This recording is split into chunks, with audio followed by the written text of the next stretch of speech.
Today we are making a two-piece situation. I'm gonna loosely call it a thrift flip or maybe more of an upcycle because I'm making it from repurposed fabric that was supposed to be curtains but it never became curtains. My boyfriend's mom gifted it to me. She wanted to make curtains 20 years ago, maybe not. I don't know how long ago, but she never did, so she gave it to me. And I'm gonna make long pants with bows, shirt with bows, inspired by the Ganni top. This is my vision. And I have no pattern for this. We're gonna be drafting this just based on other clothes that I have. That was a lie. I'm gonna buy the pattern for the pants because I can't make pants. Did you think I can make pants? Is this why you're here? I can't make pants. Also, Gunther wanted to be part of the shot. I've never called this plant Gunther before. I don't know why I said that. The plant doesn't have a name. If it had a name, it would probably be Satan because of this. If you know, you know. And I hope for you that you don't know because they're everywhere. Let's do this. Welcome to the second time of me recording this voiceover because I accidentally deleted the first voiceover I made. I am very sad and I'm very angry and I just needed some more space on my laptop. So I deleted some stuff and turns out it was the wrong stuff, so. Moving on, I used an old dress that I made quite a while ago to trace the top. I made sure that it was very loose fitting, especially just around the chest. Of course, I also added some seam allowance because nothing works without seam allowance, and I cut that out as my back piece and copied the same thing, just not on the fold like the back piece, to create the two front pieces. To create the ruffle, we need the total length of the bottom edge of the shirt. So in total, you just measure how long your back piece is and how long your two front pieces are. Then you multiply that times 1.5. That gives you the length, and then you can just decide how long you want it to be on your body. From the waist downwards, I did 15 centimeters. Plus seam allowance, of course. Don't forget seam allowance. For me, it came out to about 140 centimeters-ish, I think. So I just folded the fabric in half and did the entire length of it, the short length, of course. And that was my ruffle, but it's, it's not an exact science. You can kind of wing this. For the sleeve, I took this pattern. It's a Vogue pattern that I used literally 1,000 times. But because it's a long sleeve, I had to measure exactly where I wanted the end to hit at my arm. 28. You could also, of course, make this a long sleeve. You could also make this a no sleeve. Actually, now that I think of that, that sounds really good. I might make this a no-sleeve situation as well. I think I saw it on TikTok. Maybe that's why I think it's a good idea. Everything I see on TikTok, if I look at it long enough, I will eventually start liking it. If for some inexcusable reason you don't have the exact same pattern I used, you can screenshot here for the measurements. So now we should have one back piece, two front pieces, one ruffle, and two arms. To the sewing room! It's just my bedroom. That's where my desk is. I was looking for my thread and then I bumped my bobbin box and everything fell out. Oh, see you in 2 years when I've collected all of them.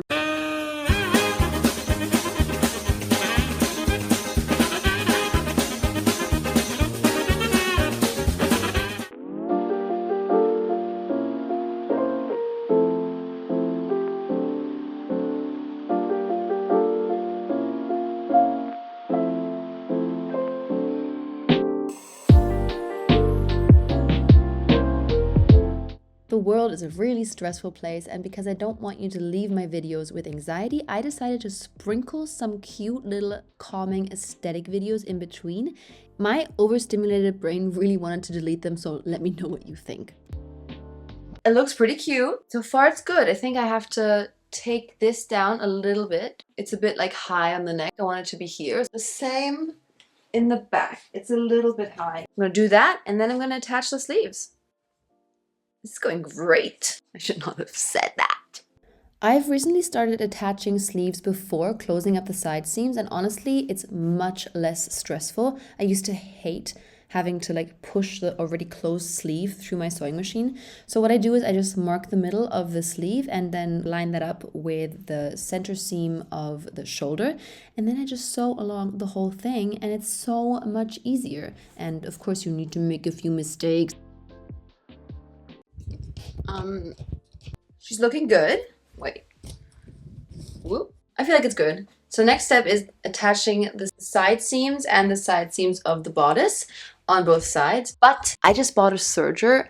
I don't think this fabric needs to be sergered. It's not fraying, but it's new.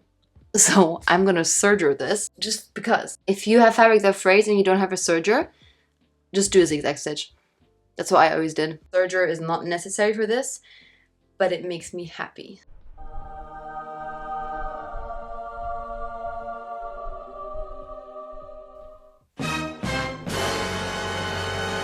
Guess what I just did? Here we have the sleeve all sewn together. Nice. No. I closed it on the wrong side. Now I have to reopen the whole thing.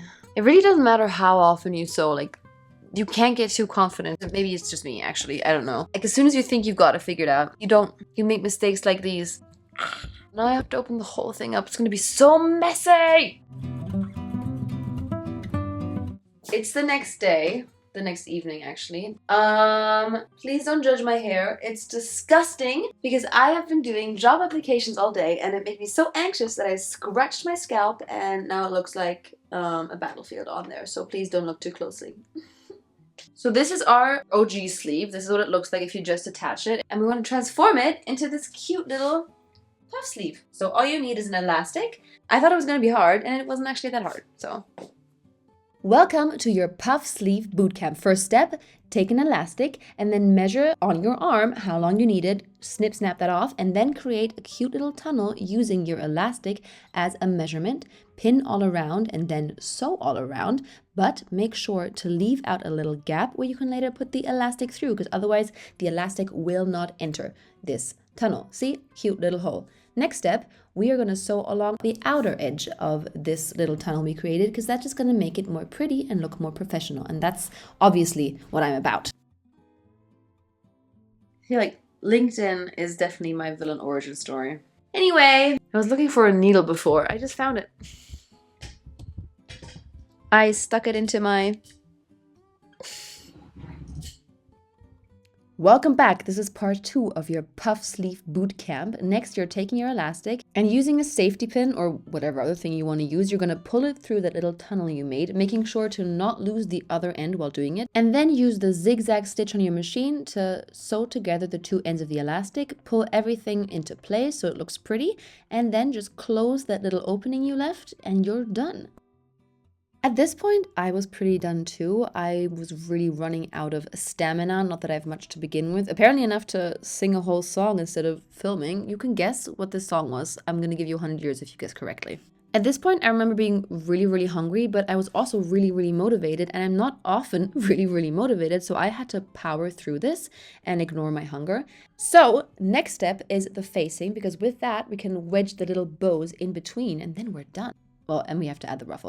I just traced the two front parts and the back collar, cut out these pieces. They look a bit weird if you don't know what they are. I have 2 of those and the collar part.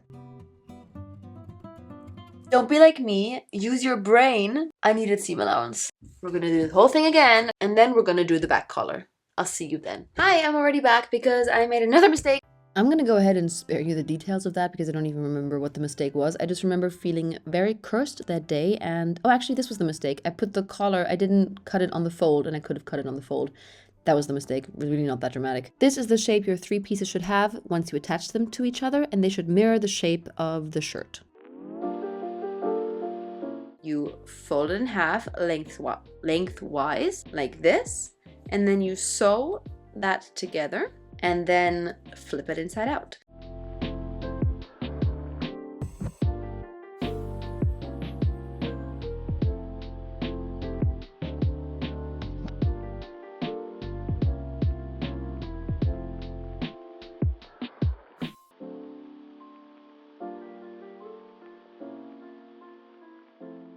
It's day 3 of making this blouse. Once again, I thought I could do this in one day.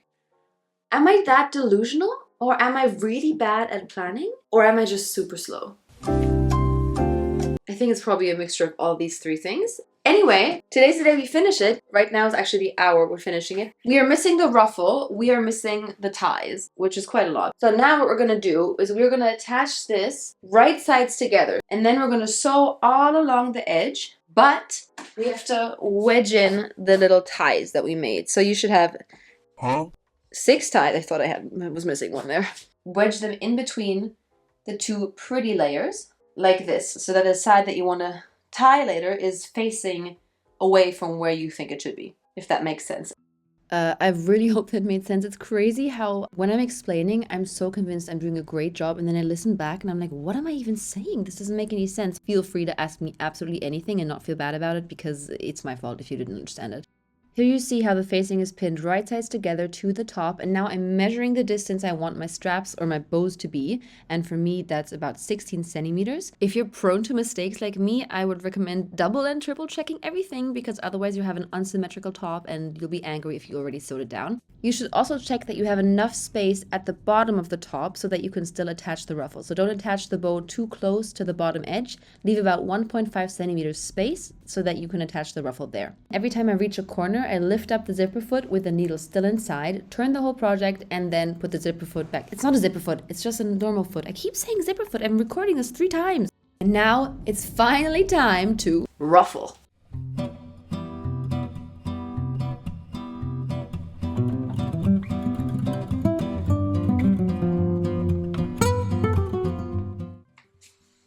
Bobbin ran out. Please let me know on your personal rage scale where the bobbin running out mid-project places, because for me it's pretty high up there. I have to always convince myself to not stop right then. To make your gathering stitches, just set your machine to the highest stitch length, minus 4 millimeters. Make 2 parallel stitches. Don't do any back stitching and make sure that you leave the threads quite long, and then just grab either the 2 upper threads or the 2 lower threads and just start pulling until it has the size that you need, and for us that's the bottom edge of the top. I would also recommend hemming the sides of your ruffle first, because I didn't do that and that was stupid and I had to go back in. So hem the sides first and then attach your ruffle. Here's another part where I'm so angry that I deleted my original recording because I explained perfectly how to encase this raw edge and I don't know how to recreate that. Basically, you just fold over the facing to the inside and encase the raw edge of the ruffle in that, and you have to also fold up a little piece of the facing. Then you just secure everything by stitching right into the seam. Stitch in the ditch.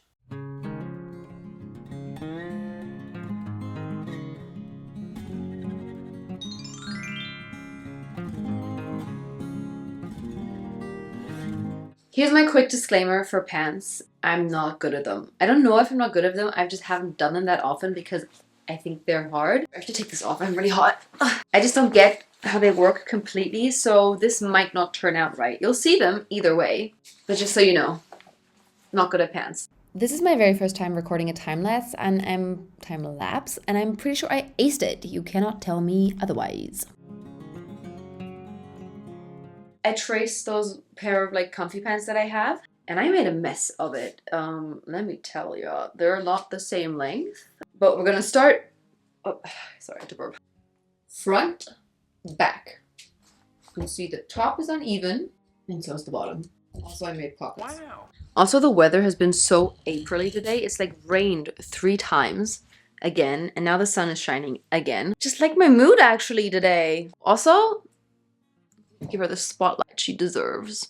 Why does it look so normal? It's really painful. It really hurts just minding its own business in my cheek. If you did everything right, you should have 2 front and 2 back pieces. Grab 1 of each. These are going to be our first leg, and we are going to attach them along the inside seam of the leg. So along the inside of your leg, up to the crotch. And if you also want to have a 2-legged pants situation, I would suggest doing this on the left leg and the right leg. So in the end, you have 2 weird looking things. If you've never made pants before, you're going to look at them and be like, what the fuck am I looking at? I don't understand how this is pants. You see what I mean? It's just a bit chaotic, the whole thing. Making pants is chaotic. Now that you have 2 of these pieces, you're going to connect them and the whole picture is going to become much clearer.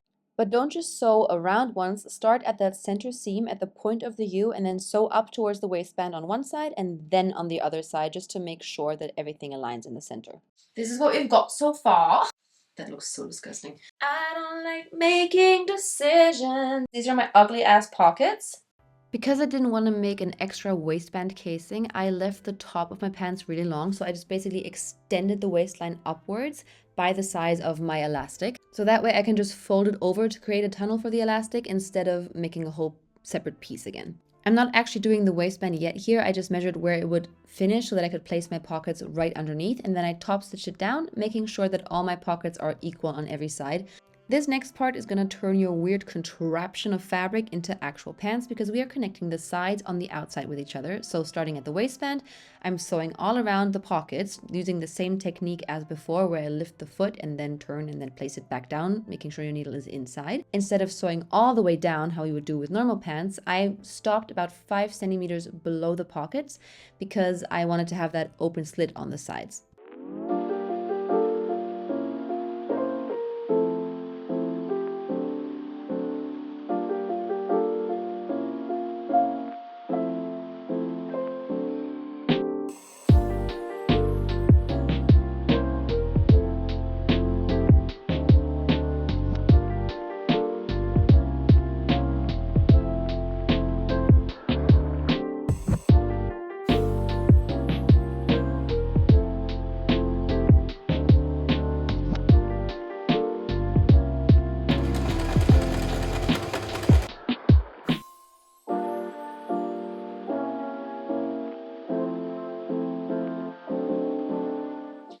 Something horrible has happened. Someone went to bed yesterday and was pretty confident. They fit. Booty. We have pockets. And the other pocket is here. I sewed it onto my butt. It's like this. So this is my situation and I can't like twist it around because it's tight. It's like sewn into the waistband. I want to go back to yesterday evening and just... This was funny but also embarrassing, but thank God it was also pretty easy to fix. I just had to take the pocket out and reattach it to the waistband. Honestly, it could have been a lot worse. It's been a lot worse. We're fine. For some inexplicable reason, I started hemming at this point by just making a rolling hem, which is right, you should do a rolling hem, but at the very end of the project. And obviously I ran into a problem because this is cursed. Let this be a lesson to never hem anything until the very end, because I apparently am stupid. Do you see this? They're all aligned. This is the front and the back. I just wanted to measure so I know where to put the... I don't understand how this happened. What is this? If by some chance there's somebody watching this who understands pants and is better at them than me, please can you let me know what happened? It's like the whole back of my pants on both sides just kind of twisted into each other. I could even feel it when I'm wearing them that they were twisted. And I had no energy to solve the problem or like the brain intelligence to solve the problem. So I just chopped off the wonky end and rehemmed them. To add the bows, I placed them on the right side of the fabric in the area that I'd marked and then flipped that over once so that the raw edge is covered and the bow just kind of comes out of it. Not the bow, the ribbon, the strap, the thing, you know, the thing. This, oh my, sorry. Okay, hi, I came back. I had some dinner. I was a bit flustered there in the end. Before doing this, I overlocked the raw edges because I knew I was not going to do a rolling hem, but just fold the raw edges over once. So I would suggest zigzagging it if your fabric frays. And then you just top stitch from the inside all around that opening from one leg to the other leg and sew the bows in place that way.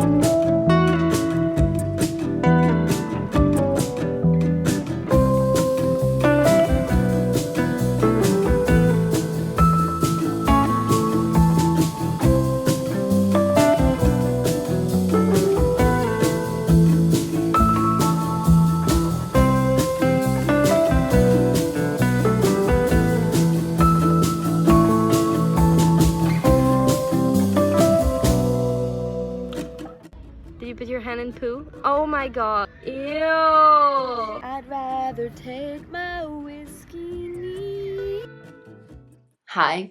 I just have a little something to say about what I made. It looks hideous together. It looks like a pajama. I have no regrets. I think it's cute. I'm not going to wear it together. It's just something doesn't work. And I will be taking some of the fabric out here.